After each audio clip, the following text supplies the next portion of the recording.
ልብሽን አየሁኝ ማለት ነው። ምን አይነት ልብ እንዳለሽ ምን አይነት ንጹህ ልብ እንዳለሽ ተረዳሁኝ። የምሬን ነውና ያ ንጹህ ልብሽን መጉዳት አልፈልግም።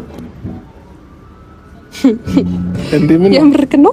ሚስቱን የልጁን እናት አትለምኗት ተዋት ከሷ ሌላ ሴት የሌለ መሰላት ወይ ብሎ በድፍረት የተናገረው አብርሃም አሁን ደግሞ የዛን ተመሳሳዩን አይነት ስህተት ለመስራት ሄርሜላን ከዚህ ወስዶ ዱባይ ላይ ቀለበት ሊያስረላት መሆኑን ሰምቻለሁ ማለት ነው። ለምን ሄርሜላና አብርሃም እዚህ ኢትዮጵያ ውስጥ ወይም ቤተሰቦቻቸው ባሉበት የምርም ቀለበት ሊያስርላት ከሆነ የምርም እቺ ልጅ የሚፈልጋት አይነት ከሆነ ለምን እዚህ ቤተሰቦቿ ባሉበት ጓደኞቿ ባሉበት ይሄንን ነገር ማድረግ አልፈለገም ሲባል ከዚህ ነገር ጀርባ እሱ ያቀዳቸው በጣም ብዙ ነገሮች አሉት። አሁን ላይ ከሄርሜላ በኩል እጅግ በጣም ከፍተኛ የሆነ ጫና እንዳለበት ሁላችንም እናውቃለን። ምክንያቱም ሄርሜላ ወይ ቀለበት አስሮላት ወይ ደግሞ አግብቷት እስካላረፈ ድረስ በአብርሃም ፉል ኮንፊደንስ ሊኖራት እንደማይችል ራሱ አብርሽም በደንብ ጥንቅቅ አድርጎ ያውቃል። ለዚህ ያለው ብቸኛ ምርጫ ምንድነው? ዱባይ በተለመደው መልኩ ይዟት ይሄዳል። ማንም በሌለበት ቀለበት ያስርላታል። ምስክር የለ ምን የለ በዛ አጃጅሎ የሱ እንደሆነች አድርጎ ማሳየት ይፈልጋል ማለት ነው። አሁንም ድረስ አብርሃም ከሄርሜላ ጋር ዘላቂ ወይም ዘለቂታ ያለው ግንኙነትን እንደማይፈልግ ግልጽ ነው። በቃ ለተወሰነ ያክል ጊዜ ከሩታ ጋር ያለውን ነገር ሙሉ በሙሉ እስኪጨርስና ከሩታ ጋር ያለው ነገር እስኪቋረጥ ድረስ ለተወሰነ ያክል ጊዜ ሄርሜላን ይፈልጋታል። ግልጽና ግልጽ ነው በነገራችን ላይ ማለት ነው። እውነታው ይሄ ነው። ምንም የሚደበቅ ነገር የለውም። ሄርሜላ ደግሞ ይሄንን ወይ በጭራሽ አልፈለገችውም። ግን ደግሞ ከቤተሰቦቿን በኩል ጫና እንዳለበት ሁላችሁም ማወቅ አለባችሁ። ለምን ብትሉ የገባችበት መንገድ ከአብርሃም ጋር የጀመረችው ግንኙነት በሷ ቤተሰቦች ዘንድ ተቀባይነት የሌለው ነው። የትኛውም ቤተሰብ አሜን ብሎ ይሄንን ግንኙነት ፈቅዶ ልጁ ቀለበት እንድታስር የሚፈልግ ሰው የለምና ረጅም ጊዜ ሆኗቸዋል ሄርሜላ ጀርባቸውን ከሰጡ ማለት ነው። እህት ወንድሞቿ ጭምር እሷን ለማግኘት ፈቃደኛ አይደሉም ወይም ከአብርሃም ጋር በጀመረችው ነገር ደስተኛ ስላልሆኑ እሷን ማግኘት በፍጹም አይፈልጉምና ይሄንን እንደ ጥሩ እድል የተጠቀመው ወይም ይሄንን አጋጣሚ እንደ ጥሩ እድል የተመለከተው አብርሃም ደግሞ ምን ሊያደርግ ነው? ጭቅጭቁ በስቶበታል። ቀለበት እንዲያስርላት ትፈልጋለች። ከአንድም ሁለት ሶስቴ እንደ ሴትነቷ አውጥታ ቀለበት ሰርልኝ ብላ እዚህ በተመልካች ፊት ደጋግማ ጠይቋለች። አሁን ደግሞ ማለት ነው በተለይ ደግሞ ለሷ ያለውን ስሜት ከተናገረ በኋላ ቀለበት እንዲያስርላት በተደጋጋሚ ወትወታ ይዘዋለችና ያለው ብቸኛ አማራጭ ምንድነው? እንደለመደው ዱባይ ጠቅ አርጎ ይሄድና ዱባይ ላይ ቀለበት ሊያስርላት መሆኑን ሰምተናል ማለት ነው። እንግዲህ ይሄ መረጃ ከውስጥ አዋቂዎች ወይም ለሁለቱም ቅርበት ያላቸው ሰዎች ናቸው ይሄንን ነገር አሾልኮ ያወጡትና እንደዛ ሊያደርግ ያሰበ መሆኑን ሰምተናል ማለት ነው። ይሄ ደግሞ በኋላ ላይ ከተጠያቂነት ያድነዋል ወይም ለቪዲዮ ነው ቀለበት ያሰርኩላት ብሎ ለማውራት ነው። በቃ ሪያሊቲውን ስንነጋገር ለቪዲዮ ነው ቀለበት ያሰርኩላት ሌላ ምንም አይነት ግንኙነት የለንም ከማንኛውም ሰው ጋር ቪዲዮ እንደምሰራው ነው ከሷ ጋር የሰራሁት ብሎ ሽምጥጥ አድርጎ እንደሚክድ ምንም ጥርጥር የለውም። ለዛም ነው እኔ እየቀባባት እንደሆነ ማለት ነው በባለፈው ስሜትን ነገረኝ ብላ ወጥራ ስትይዘው ራሱ እየቀባባት እንደሆነ ገብቶኛል።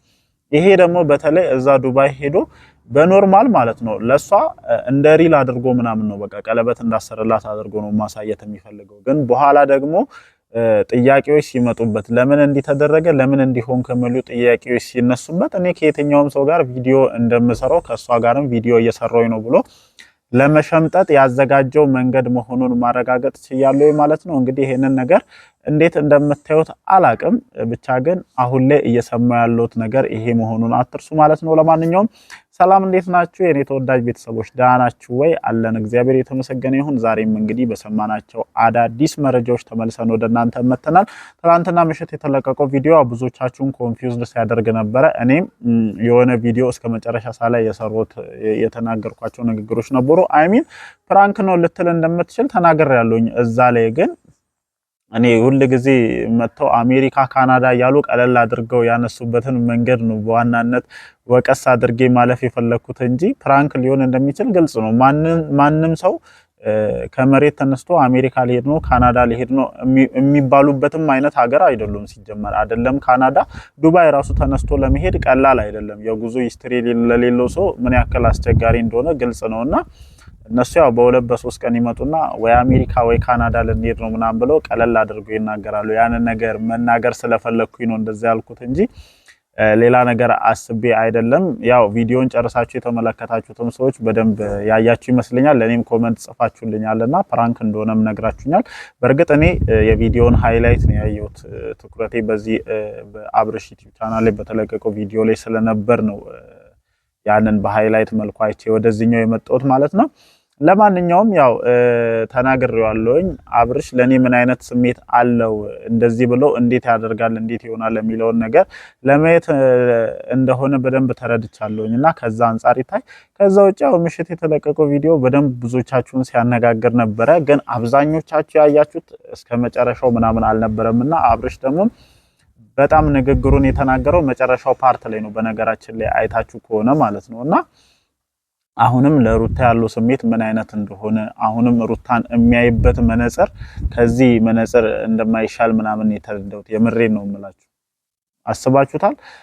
ይሄንን ሁሉ ጊዜ ማለት ነው ብትለያዩ እንኳን ማለት ነው ከዚህ በኋላ አብራችሁ መቀጠል ባትችሉ የምር በህግ ደረጃ እንኳን ብትለያዩ ያንን ንግግር ካፍ ማውጣት የለብም። ምክንያቱም ከሷ ጋር ብዙ ስቴፕ ሄዳችኋል። የልጅህ እናት ናት። ነገ የሚጸጽቱን ነገሮች ካፍ አውጥተህ መናገር መቻል የለብም። አይደለም ሩታን ሌላ ያገኘሃትን የትኛዋንም ሴት ከመሬት ተነስተ እንደዚህ አይነት ንግግሮችን መናገር የለብህም። ብትለመንም የሚገባት አይነት ልጅ መሆኗን መርሳት የለብህም ማለት እፈልጋለሁ። በዚህ አጋጣሚ ያው ወደ ተነሳውበት ነጥብ ስመለስ ያው እንዳልኳችሁ ነው እጅግ በጣም ታክቲካል በቃ የሆነ ሞሪኒዮ በሉት እኮ ጀለስም ማለት ነው እግዚአብሔርን ነገሮችን የሚጠቀምበት መንገድ ማለት ነው። እኔ ዱባይ ላይ ቀለበት ሊያስርላት ነው የሚሉ ሹክሹክታዎችን ስሰማ ይሄንን መንገድ ለምን መጠቀም እንደፈለገ ገብቶኛል። በቃ ታውቃላችሁ አይደለ?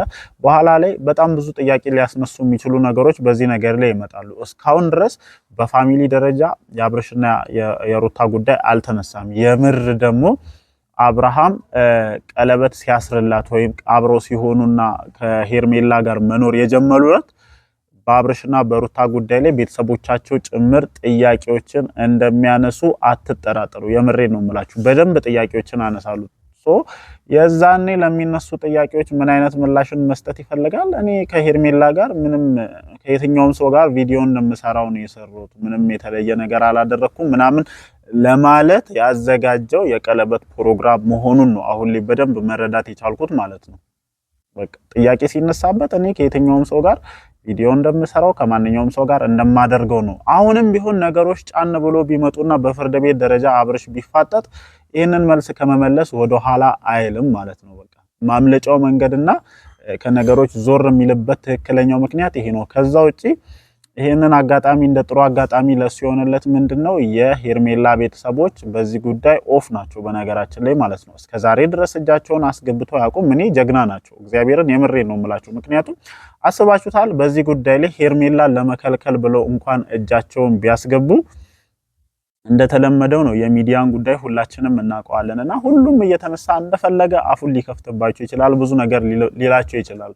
ነገሮችን ከዳር ቆሞ ከካሜራ ንክኪ ነፃ በሆነ መልኩ ለሷ ማለት ያለባቸውን ነገር ብለዋቸዋል። ይሄንን ነገር አምናበት እንደገባች እዛው ራሷ ትጨርስ ብለው ነው አሁን ከዚህ ነገር እጃቸውን ያነሱት ማለት ነው። እሷ ግን ቢቻላትና ቢሆንላት በትክክለኛው መንገድ ማንኛውም ሴት እንደሚደረገው በትክክለኛው መንገድ ቤተሰብ አውቆ ነው ቀለበት ምናምን ከአብርሽ ጋር ለማድረግ ሐሳቡ ወይም እቅዱ ያላት ማለት ነው። ግን ደግሞ ይሄ መንገድ በሷ ቤተሰቦች ውድቅ ስለሆነ ያላት ብቸኛ አማራጭ የአብርሽን ጥያቄ ተቀብላ ዱባይ ላይ ቀለበቷን ማሰር ነው ማለት ነው። እንግዲህ ማቲ ቦት ነው የሚባለው ማቲ ቦት ሬዲዮን በዚህ 2 3 4 ሳምንታት ውስጥ የቀለበት ፕሮግራም እንዳለ ግልጽ ነውና